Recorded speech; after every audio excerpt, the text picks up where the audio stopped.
Hi guys, it's gsmnow.com and I'm here with a handset called the Allview P5 Quad. It's a handset from Eastern Europe, from Romania. The brand Allview, you already know it. You saw a couple of reviews here for the Allview P6, P4, P4 Duo, P5. So a lot of Android handsets from this company Allview that has finally entered the realm of quad-core with this handset, the Allview P5 Quad. So we saw this model being introduced at Mobile World Congress 2013.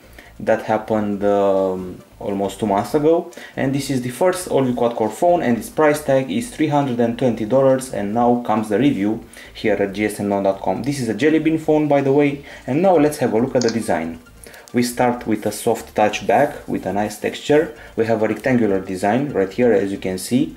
The screen is a bit too small for the big body around it, if you ask me. The thickness is 9.8 millimeters, the weight is 140.7 grams. So let's remove the back cover and let me show you the slots available on this phone. It's easy to remove this back cover, by the way. You have here the two SIM slots. Here's the micro SD card slot, this is the camera area, and finally the battery. So that's everything that's under the hood. Also at the back we have the 8 megapixel camera with LED flash. We got speakers at the bottom. Up front we've got the earpiece right here, the front camera, and we also have the 3 capacitive buttons below the screen, the home, menu and back button, typical for an Android phone. Now moving to the side, we have the volume buttons and on-off button, which are metallic and pretty resilient. They are solid buttons. At the top, micro USB right here and audio jack next to it. I cannot see any microphone hole, I have to say that. I searched everywhere and I simply cannot see it. It's probably very well hidden. Anyway, the handset feels very light in the user's hand. And one strange thing is that in spite of its small diagonal, it measures 4.5 inches in diagonal, it's pretty hard to use with a single hand, as you can see, having trouble reaching the upper area. That's because the body is a bit too big for such a small screen, if you ask me. So not so easy to use with one hand. However, this is a solid phone with a discrete metal frame around it. This one right here. Very discrete metal frame all around it. That combined with the soft touch back gives it a very nice feel and experience to this quad-core handset. Okay, so we're moving on to the hardware aspect now. Inside this handset, the brain of this phone is Mediatek MT6589 quad-core CPU. It's a Cortex A7 with a frequency of 1.2 GHz. We also have a GPU that's a PowerVR SGX544, and I must also mention that the display you can see right here is a 4.5 inch diagonal screen. It's an IPS LCD and its resolution is 960 over 540 pixel, and it also has a 240 ppi pixel density. Other features worth mentioning are the GPS, and we also have 3G video call, and inside this device we've got 4 GB of storage, of which 2 GB are available to the user. There's also 1 GB of RAM available on this handset. We also have a micro SD card slot that can host up to 32 GB of extra storage. There's also FM radio with RDS and the Yamaha audio amplifier. At the back we have an 8 megapixel camera that you can see right here, pretty big camera, spotted with an LED flash, while up front we have a 1 megapixel camera. On the connectivity side we get the full package, so we got Wi-Fi, dual band, DLNA, Bluetooth 4.0, Wi-Fi direct, micro USB. We also get dual SIM and dual standby support on this phone. And other features we're mentioning: G sensor, proximity sensor, brightness sensor and compass. As far as the battery goes, as you can see, we have a power saving option, obviously, for super long standby and all that. And this is the battery area.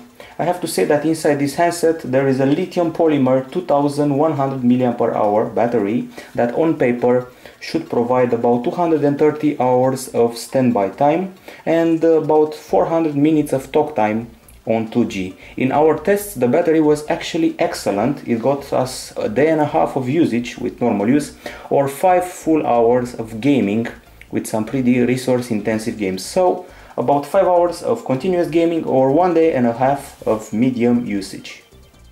Okay guys, so now it's time to test the audio of the device, and I'm going to use SoundCloud for that. I'm going to look up one of my favorite DJs and try to play a free tune from him. It's Arcasia, a dubstep artist, and here we go. Let's look for a free tune. It's called Mediatek, and I'm going to turn up the volume.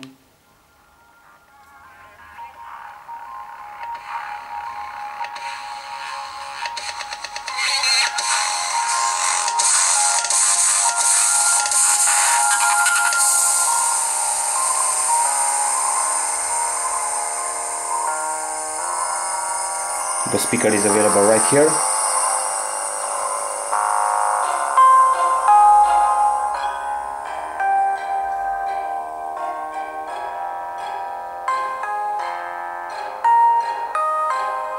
We have excellent volume. The handset is pretty loud. This is the maximum volume. We also have a very good bass.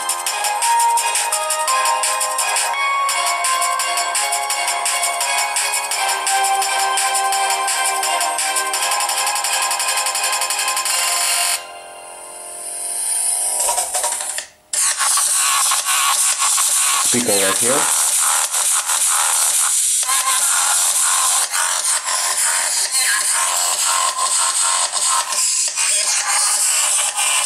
Okay, so you heard the bass. Now it's time to show you the headphones of this handset. I have to say that the volume is excellent. We have good bass, we have a good piano sound in songs, but the guitar may tend to be distorted when you listen to the volume at the maximum level. Those are the headphones. They fit nicely in the ear, although at some point you may feel that this is pressing against your eardrum. It's an illusion, it doesn't happen. Anyway, they have good volume, good isolation.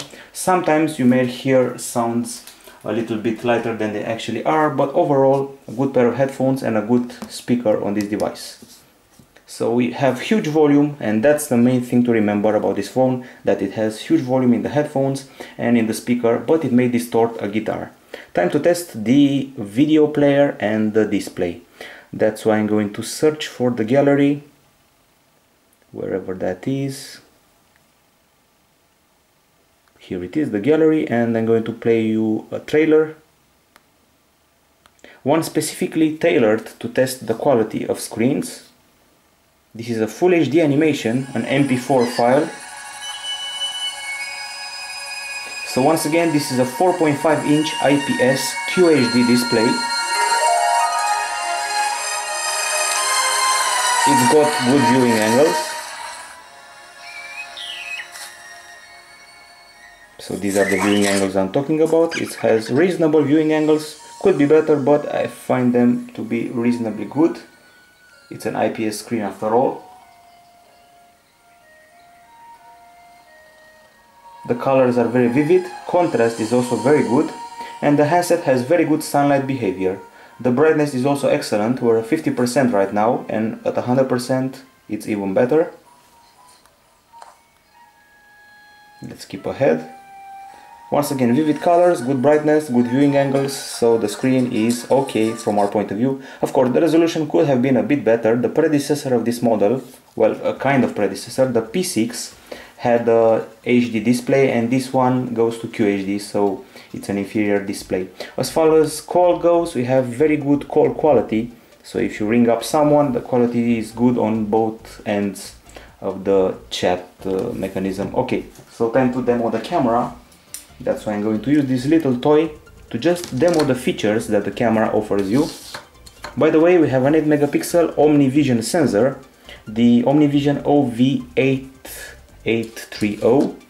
It may sound familiar to you because Allview has used it before on some other devices, and from what I've heard, it's also present on the iPhone 4 or iPhone 4S. So the options are here. We have the HDR option, normal picture option, and a bunch of settings that, frankly speaking, have been crammed up on the screen in a way that I don't quite like. So we have the exposure, some color effects to play with, including blackboard, aqua, and whiteboard. Scene modes, actually a lot of scene modes, like auto, night, sunset, party, portrait, landscape, theater, beach, snow, steady photo, so a huge number of scenes. White balance options here, shade, warm fluorescent, cloudy. Image properties like sharpness, hue or saturation are available, plus brightness or contrast. And then comes the self timer, continuous shot, Yes, we also have that continuous shot with 40 shots or 99 shots. Then the picture size that can go from QVGA to 8 megapixel, ISO level up to 1600, pretty impressive, and camera sounds. Then comes the video capture that can be taken in high, meaning full HD. We also have the fine option, so you have low, medium, high, and full HD. One of them is HD, one of them is full HD. You probably figured out which one is which. So the high one is the full HD, the fine one is the full HD, the high one is the 720p, and the other ones decrease the resolution. So let's take a basic picture with this camera that doesn't take nice shots indoors. As you can see, there's a lot of noise in this picture. Don't know if you can see, but in the text review you'll see some samples and you'll figure out what's happening. The interface has been lightly customized, and I find this area crammed, as I said earlier. So however, I prefer it to the interface on Android 4.2 that has you swiping all over the screen searching for settings. I like the fact that we have multiple modes here available on every option, especially the impressive amount of scene modes available right here. Other things worth mentioning, well, let's skip straight to the samples. So I'm going to show you some samples I've taken recently. I've taken about 90 shots with this camera, and those are the most colorful ones, like this hippo right here. Of course, those were taken in broad daylight, so the sun certainly helped a lot. There's no problem with the colors, no oversaturation, everything is pretty realistic. The shots are bright, contrast is good, and I also did a very impressive HDR stunt. Let me show you. I must already mention that I'm not impressed by the video quality of the device. So this is the HDR. It's a normal excavator, and then with HDR it's a pretty bright excavator with a lot of details. So the HDR is pretty good. Let's skip to the video capture. That didn't impress me at all, actually. So this is one of the captures. Sadly, the device only does video capture in the 3GPP format, which means it doesn't have good quality or a good bitrate. I was expecting just a little bit more from this handset. It was also a windy day, so you have to excuse the soundtrack. But overall, the filming could have been just a little bit better. However, the pictures were actually pretty good, once again helped by the broad daylight. Now let me show you some indoor pictures so you can figure out how the camera handles an indoor situation. So we have these taken inside a mall, and they're pretty noisy, and some of them were even blurry. This one, for example, is actually quite blurry, as you can see, and filled with noise. So indoor shots and video capture, not that good, but pictures pretty decent, reasonable, and close-ups look really nice. Okay, so it's that time of the review again. We were playing by the gallery earlier and you probably spotted our screenshots, and we have a lot of them, to be frank, both games and benchmarks. I have decided to compare this model with its predecessor. This is the P5 Quad, and I compare it to the P6 Stony, and in quadrant this model scores 3,934 points. That beats the 2,600 points of the P6 Stony. And by the way, there's also HTC One X right here, probably with Android Ice Cream Sandwich, since it scored just a bit past 4,000 points. So with 3,900 we're actually close to the Ice Cream Sandwich HTC One, which is not a compliment, since with Jelly Bean HTC One X can reach even 6,000 points. So close to HTC One X, but only with the previous generation of operating system from Google. In Nanomark we had a pretty decent score, as you can see, 53.2 frames per second. We certainly beat the Allview P6 with 17 frames per second, and we're pretty close to the Galaxy S2, a handset that has a very good GPU and scored 54 frames per second. Okay, time for the Antutu benchmark with a very good score of 13,000 points.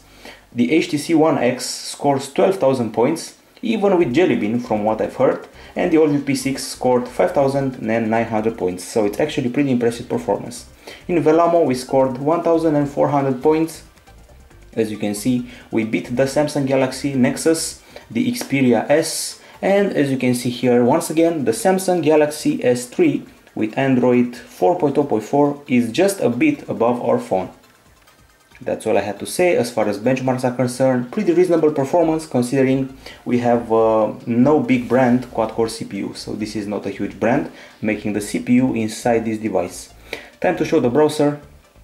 So here we are with the web browser. This is the virtual keyboard, comfy, standard Android keyboard. Let's access gsmdom.com.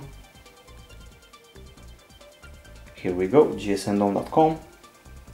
By the way, we had a pretty crappy result in browser mark. Since I'm showing you the browser, I can also show you that result. I was totally underwhelmed with that result. Here it is. 867 points. All the devices with Android I've tested lately scored past 1200 points, so it's a bit underwhelming.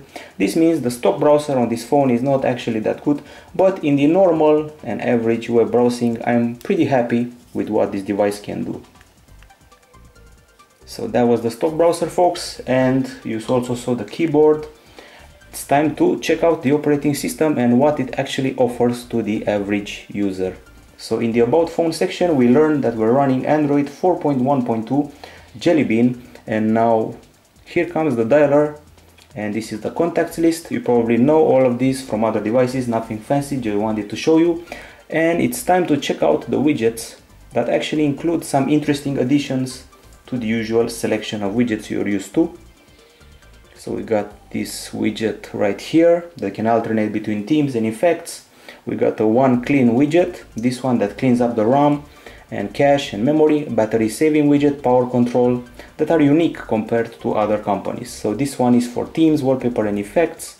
This one is for power management, and I like this customization that Allview has brought to the scene. So as I said, you can change the effects that allow you to swipe from home screen to home screen. So one effect, another effect, and another one, and finally another one that allows you just to flip the screens. You can also change the wallpaper from here, or also change the theme simply by pressing the theme option. It may take a bit, but in the end the theme will be changed. This is a war theme, everything is bullets and guns and stuff like that, and then you can revert to the original theme by accessing the theme skin area with the options available right here. I prefer the business life. It's a pretty nice template with reasonably nice icons. There are some uglier ones, but I'm not here to talk about those.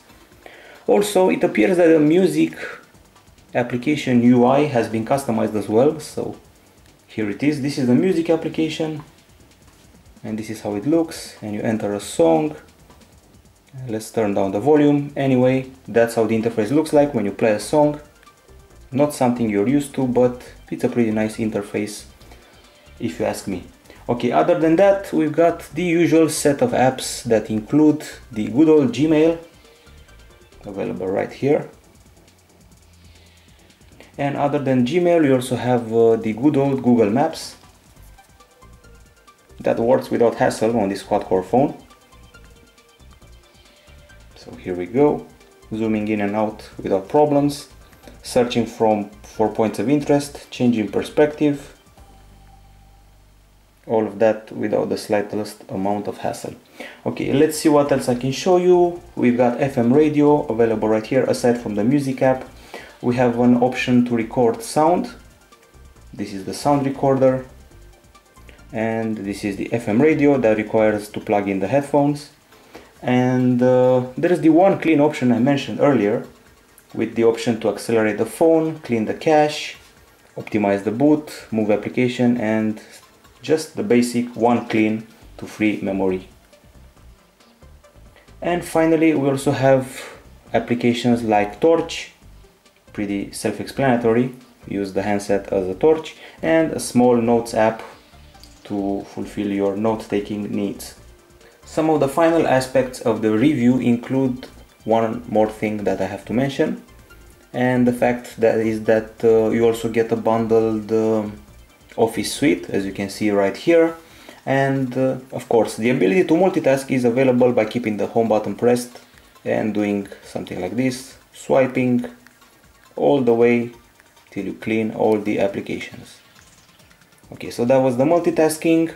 And this is the notification area, by the way, with these toggles right here, a selection of 3 sets of toggles for auto rotation, power saving, GPS, data connection, and who knows what else.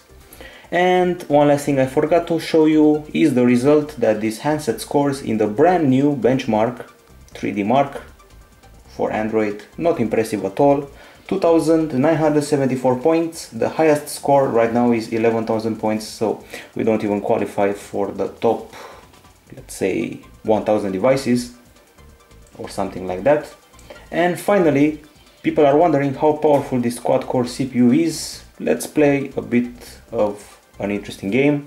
It's a shooter, Dead Trigger, and let's see how long it takes it to load and how nice the graphics are, considering this CPU is a small brand name. It's still a quad-core one. And let's turn up the volume. And let's start this random mission, just to show you how it can be done with a no-name quad-core CPU. Actually, not that no-name, you'll see it on many handsets in China.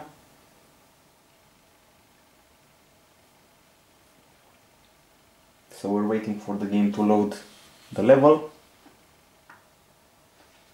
Mediatek CPUs have been used on many other devices, and Mediatek is one of the companies that registered a growth last year, and this year they shipped a lot of CPUs. So these are the graphics of Dead Trigger. Everyone sees this game as a benchmark, and for good reason. Let's kill some zombies.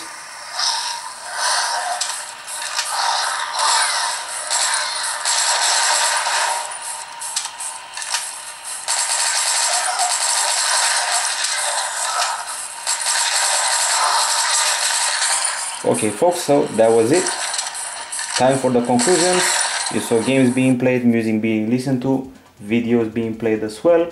And now it's time for the big pros and cons of this handset, and I'm changing the effect of the home screens yet again. Okay, so the pros are the price tag. For example, we got here a handset, a quad-core phone with a nifty design and a soft touch bag that costs $320. It's a pretty good price if you ask me. And the design is actually pretty nice with this metal frame and this easily removable cover, soft touch texture. We got Jelly Bean on board that works just fine. The benchmark scores are decent unless you count 3D Mark from earlier. The battery is surprisingly good with 1.5 days of medium usage.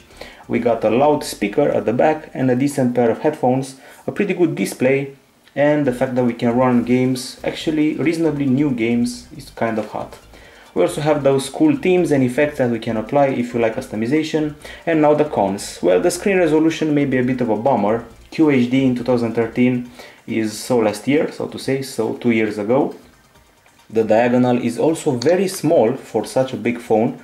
It's 4.5 inches, I would have liked it a bit more, maybe 4.7 inches, but it will have to do. The camera is also below par. I was expecting much more from it, especially in the area of video capture. So that's about it. Time to grade this beautiful handset, the Allview P5 Quad. We give it a 9 out of 10 for design, 8.5 out of 10 for hardware. It loses in the area of the camera and maybe the screen resolution. And finally, operating system and user interface gets a 10 out of 10 from us. No objection on the software side whatsoever. The total grade is 9.16 out of 10 for the Allview P5 Quad, quad-core Mediatek phone for a budget price. That's it from gsndon.com. Bye bye.